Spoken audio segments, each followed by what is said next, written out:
Ətinin konsistensiyası yapışıqlı olub, cemi xatırladır.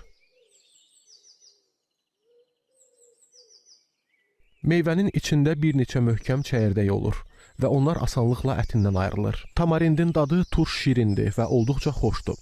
Onun tərkibində açıq-aydın seçilən parlaq dad notları hiss olunmur. Daha çox müxtəlif quru meyvələrin ümumi dadını xatırladır. Bir qədər də lavaşanı xatırladır.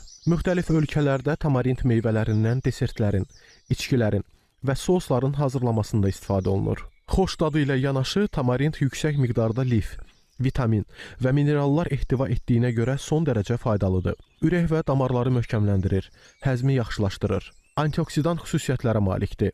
Qanda xolesterin və şəkərin səviyyəsini azaldır. Həmçinin serotoninin artması hesabına əhval-ruhiyyəni yaxşılaşdırır.